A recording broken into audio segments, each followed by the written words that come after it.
My first question to you is, how has CSA tried to tackle this problem, and how important do you think this is in the current education system, especially the school system, this primary education system in Sri Lanka? Right. That wasn't one question, Kevin. That was about Yeah, three. yeah, there are a Um, few parts there. right. So, primary, I'll start with the last one. Primary Yeah, is obviously the more of a challenge because we are yeah, looking at younger students, and that's not going to be easy. But in general, if we take primary, secondary, um, you're right. We have to be more flexible, especially in the current economic climate. We've got, I mean, COVID was, although at the time it seemed challenging, the situation was actually easier because everyone was online. So it was actually easier if you had a good digital program, as we did at CSA, and if you knew what, how to convey, or you knew the sort of the best way of conveying to students online and keeping them engaged online. That was actually easier. It seemed challenging at the time, but once we'd put a system together, it was actually easier because everybody was online. But now we have a more complex situation where you've got to balance up the power cuts with the diesel, right? The diesel shortages. So we can't go completely online because the power cuts are still ongoing, and different people are on. It's not like the whole country is, loses power for a specific number of hours. Everybody is on a different schedule. So it's very difficult, therefore, to get any work done. You can't, it's very difficult to put everybody together because somebody somewhere, either a teacher or a student, is bound to be experiencing a power outage. So that's also an issue. Diesel shortage means teachers, students don't have necessarily a way of coming in. They might be able to come in one day, they might not be able to the next.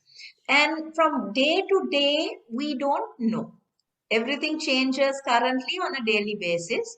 I mean, even if you don't use your own vehicle, finding a three-wheeler is also challenging, right? mm. So, Mm. it's one of those. It's a far more challenging situation, I think, right now than it was during COVID. But I personally don't think that we should. The easiest would be, I suppose, to close school, give everyone a holiday. I mean, the way things are going in the country, we may still come to that. Who knows? Um, but I think that's the easy way out. And I think, we need to try and, I mean, what do we do with our children every day? Teach them to think out of the box. So I think as educators, we need to try and do the same. And if there is a way to continue a child's education, let's do that. So I Mm. think what we need here is flexibility. Mm. Um, and this is what we are trying to do. Again, answering another one of your questions, this is what we are trying to do at CSA. So we are ready to be, to employ different methods virtually on a daily basis, which of course is a lot of, lot of behind the work scenes to get that um, um, to facilitate that. Yeah, But yeah. that at the moment is all we can do. It's the best we can do. There is no right now, given that, I mean, if we had only a fuel shortage, we could have said all online. Or if we had only the power, we could have said physical. But right now we are playing with both. So we need to have a system where we can offer in-person education, physically in school, we can go online, we can also have a hybrid arrangement so that wherever a teacher is, wherever a student is, we are able to continue. And as far as possible, I mean, because we don't know how long, if you listen to the stories going around on media, they say it's going to, there are experts who claim that it will take a couple of years to fix the problem. So are we going to close schools for 2 years? No, we are not. So what we need right now is for us to employ a more flexible system when it comes to education, and train our younger generation also to have a flexible mindset, to be ready to not say, oh, I can't go into school today, so that means it's a holiday for me today, but be ready to grab the opportunity to have an education when they can, how they can. Mm. I think you said something really awesome there, Miss. I think it would have been really easy for you to take the call and close school and give everybody a holiday. In fact, I feel like that's the mindset of most Sri Lankan people.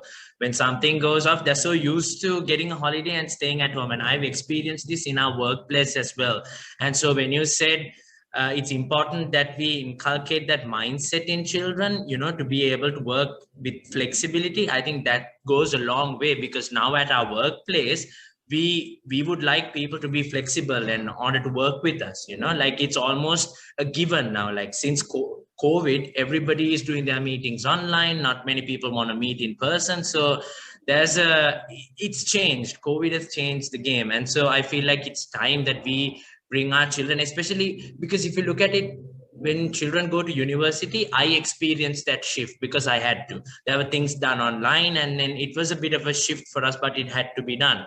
But giving this education to them right in the beginning at primary and secondary school levels, I think that would go a long way, not only in terms of university, but also what happens after that in terms of their career. So I think it is a blessing in disguise. Yes, the country is not doing that well, but we are trying to educate our children nonetheless, and I don't think there can be a better option than that, because we need to educate our children about the current situation and things like that as well. So but do you see this situation prolonging for a long period of time, and or do you think it will end soon? And what does CSA plan to do in the future? Well, I'm not an economist, Yeah. so it's, I mean, I don't know if I'm qualified to comment on the situation in the country. But I think the problems that we're experiencing now are not, if you really go back to why they cropped up, I don't think that they were problems. I don't think they were short-term issues. I don't think that they just randomly popped up in the last couple of months. It's all coming to light now, but I think we need to go back in time to see where it first started. And that happened a long, long time ago. We are experiencing the effects of it, the consequences of some very bad decisions only now, but the bad decisions started happening a long time back. So to fix it also, I feel realistically will also take some time, irrespective of which government comes in, to really put Sri Lanka back on track in terms of its economy will take time. I mean, there is talk of foreign aid, and there are lots of short-term measures, but I think that might help to tide us over, certainly, but to really, put the building blocks in place to bring this country back to where it was will take a little time. So, as I said earlier, we need to give children an education.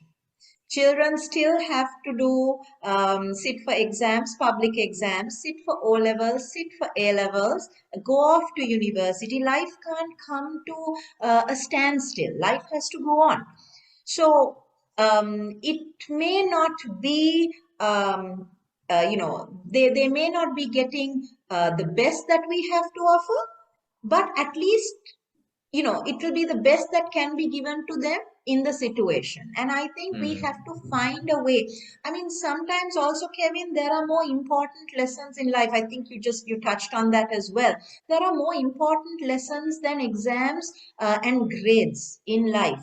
One of the most important being teaching a child to be resilient for whatever life throws at them. So, we can always take it that way and say, okay, so this is another way of learning, a very different way. It's perhaps not of our choosing, something we were pushed into, but this is another and perhaps a far more important lesson in life that they have to learn. So one way or another, the lessons may be different, but one way or another, they learn.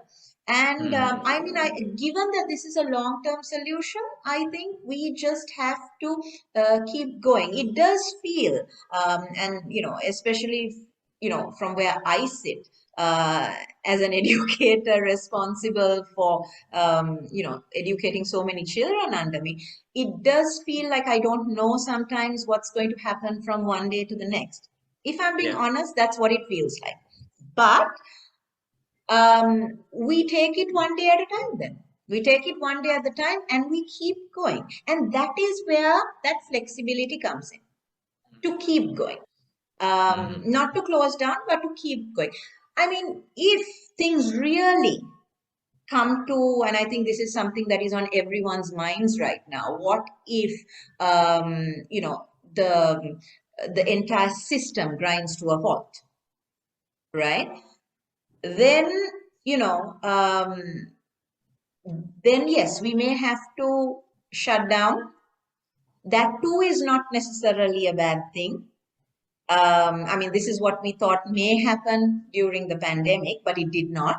We found, thanks to the technology, things didn't grind to a halt. We just found different ways of doing things. But worst case scenario, let's say things grind to a halt. There are the old-fashioned ways of learning also. This is not the first time that we have experienced problems in this country. We have now forgotten very conveniently, but my generation, thankfully not yours, but my generation also experienced school closures, and we did not have the technology to get us through it the way the technology has got us through the last 2 years of COVID. We had assessments that was sent to us, which we had to sort of self-study and get through those, but we kept going. So once again, it's about finding how to keep it going. But I mean, we don't let things, I don't think we should let things come to a halt like that. We keep it going and we try in different ways to help children learn. May not always be what is expected. It may not be that we are teaching them always, say, subject content. Maybe we'll be teaching them life lessons, but one way or another, learning has to continue, and I believe in that. Fantastic. I'm really glad you used the word resilient, because that's the word I had in mind as well. Because what I was going to say is that the next generation of kids that's going to come out of this system is going to be a very resilient bunch. And I feel moving on from this into the other aspects of their life, they're going to take on these skills, soft skills, and be able to transfer it. So it's absolutely great to hear that you have a positive mindset about this whole situation, and regardless of what the country is going through, as an educator, you are there to give it 100%. And I really do hope and pray that other education and the systems and schools out there are of the same mindset.